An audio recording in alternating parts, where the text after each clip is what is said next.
أعوذ بالله من الشيطان الرجيم. بسم الله الرحمن الرحيم. ألف لام را تلك آيات الكتاب المبين. إنا أنزلناه قرآنا عربيا لعلكم تعقلون. نحن نقص عليك أحسن القصص بما أوحينا إليك هذا القرآن وإن كنت من قبله لمن الغافلين. سورة يوسف چې پرون د دې سورت خلاصه بیان کړې وه. نن د سورت یوسف اولنی آیات دی. بسم الله الرحمن الرحیم. خاص په امداد د نوم د الله تعالی چې زیات رحم کوونکی دی، همیشه رحم کوونکی دی. شروع کوم. الف لام را د دې حروف په مطلب الله پوهیږي. تلک آیات الکتاب المبین، دا آیاتونه دا کتاب دی چې ښکاره بیان کوي. الف لام را د دې حروفو په راز باندې، د دې په مطلب باندې الله سبحانه وتعالی پوهیږي. دا حروف مقطعات نه، د دې بحث موږ مخکې کړی و. په دې کې د قرآن کریم او د دې صورت عظمت ته اشاره ده چې په دې کې به اشارات زیاتې او د قرآن کریم د دې حروفو نه جوړ دی چې عرب د دې د مقابلې نه عاجز شوي دي. بل په دې کې ترغیب د قرآن ته دا د دې دپاره ذکر کېږي چې وروسته واقعات د انسان په زړه کې وقعات مونده کړي. ولې که د قرآن کریم صفت ونه شي بیا د واقع عظمت نه راځي. الله سبحانه وتعالی فرمایي وی تلک آیات الکتاب المبین، دا آیاتونه دا کتاب دی چې ښکاره بیان کوي. تلک کې اشاره د ما نزله یا ما سینزلو، یعنی دغه آیاتونه چې کوم نازل شوي دي او نازلیږي. الکتاب یعنی دا آیاتونه دا کتاب دی. الکتاب قرآن کریم ته کتاب یو دا ته په دې وجه چې دا لیکلی شوی دی په لوح محفوظ کې او لیکلی شوی د نبي صلی الله علیه وسلم په زمانه کې او د لیکلو لایق کتاب دی. تلک آیات الکتاب المبین، دا آیاتونه دا کتاب دی چې ښکاره بیان کوي. المبین دا لازم او متعدی دواړه راځي.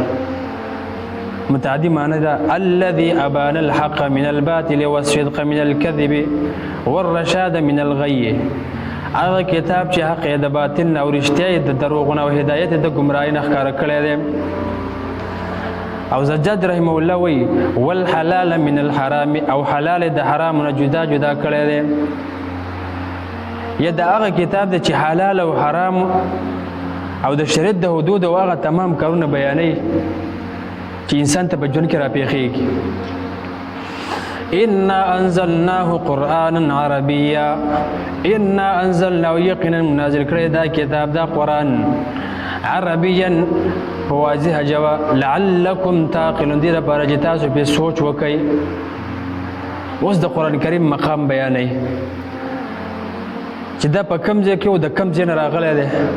نو الله سبحانه وتعالی فرمایي انا انزلناه قرآنا عربيا لعلكم تعقلون، یقینا موږ نازل کړی دا کتاب دا قرآن په واضحه ژبه دې لپاره چې تاسو په دې کې سوچ وکئ. دا د لوستلو کتاب دی، هسې به یې نه پرېږدي. او دا ښکاره کتاب ځکه دی چې په واضحه ژبه کې نازل شوی دی. او قرآنا یو معنی دا ده چې دا کتاب قرآن دی، یعنی دې کتاب بل نوم قرآن دی. دویم دا چې قرآن معنی لغوي ده، یعنی د لوستلو لایق کتاب دی. او د دې دپاره دا قرآن کریم نازل شوی دی چې بندګان یې ولولي او دوی په مقاصد باندې ځان پوه کړي.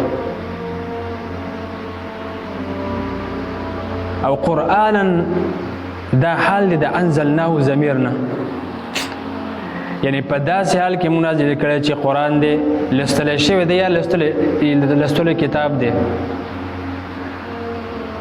عربیا د عربي یو معنی ده واضحه بیان کوونکې ښکاره مضمون والا کتاب. نو په دې معنی سره دا اشکال ختمېږي چې دا قرآن د عربو کتاب دی، موږ دپاره نه دی. یا دویم دا عربیا عربی ژبې والا دی. الله دا قرآن کریم په عربی ژبه کې په دې وجه نازل کو چې دی اول مخاطب د عربو. که په بله ژبه کې نازل شوی نو حجت نه تمامېدو. عربو به ویل چې دا زموږ په ژبه کې نه دی، په دې وجه موږ د دې مخاطب نه یو. لکه الله سبحانه وتعالی په دې سورت فصلت آیات نمبر 44 کې فرمایي ولو جعلناه قرآنا اعجميا لقالوا لولا فصلت آیاته. چې که موږ دا قرآن په یو عجمي ژبه کې نازل کړی وی نو عربو به ویل چې د دې آیاتونه زموږ په ژبه ولې نه دي بیان شوي، بیا به دا خبرې کولې. او په دې وجه هم دا قرآن په عربي ژبه کې نازل شو چې دا د دنیا هغه فصیح ترینه ژبه ده چې ډېر ژوروالی پکې موجود دی. په دې ژبه کې د هغه تمامو افکارو او معنیو دپاره وسعت شته چې د انسان په زړه او دماغو کې هغه موندلی کېږي. حافظ ابن کثیر رحمه الله ذکر کړی دی چې د دنیا اشرف کتاب او په اشرفه ژبه کې په ډېرو معزز رسول باندې چې هغه محمد صلی الله علیه وسلم دی، او ډېر معزز ملائک چې هغه جبرائیل علیه السلام دی، د هغې په واسطه باندې او په اشرفه ځمکه باندې په اشرفه میاشت کې یعنې د رمضان په میاشت کې دا قرآن کریم نازل شوی.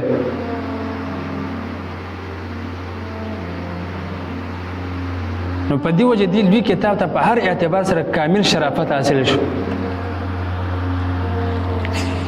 اهل علم لیکلي دي وایي چې هره ژبه باندې چې 1500 کاله تېر شي نو هغه ژبه ګډه وډه شي، ورانه شي. او په دې عربي ژبه باندې زرګونه کاله تېر شي خو دا ورانه نه شو.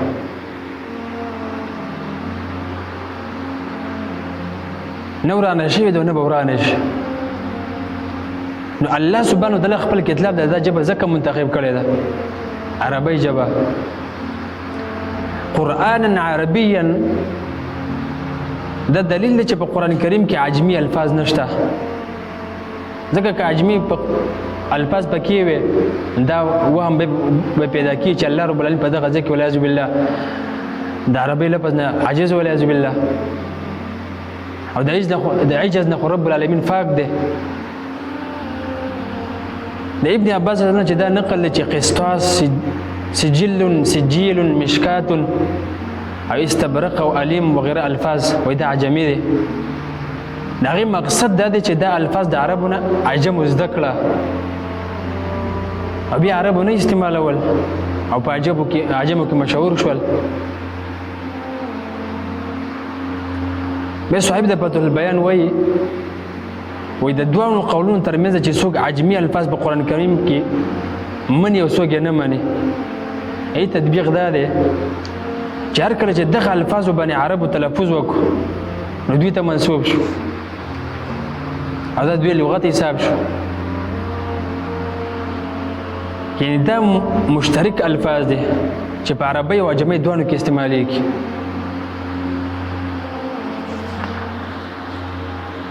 لعلکم تعقلون دې لپاره چې تاسو به سوچ وکړئ. لعلکم تعقلون په دې کې د قرآن کریم د نازلولو فایده بیانېږي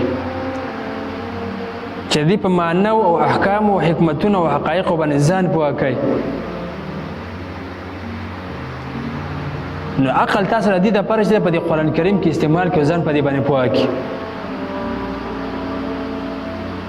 الله سبحانه وتعالى متاسب عندما كل توفيق لك وصلى الله تعالى على خير خلق محمد وعلى اله وصحبه اجمعين برحمتك يا ارحم الراحمين.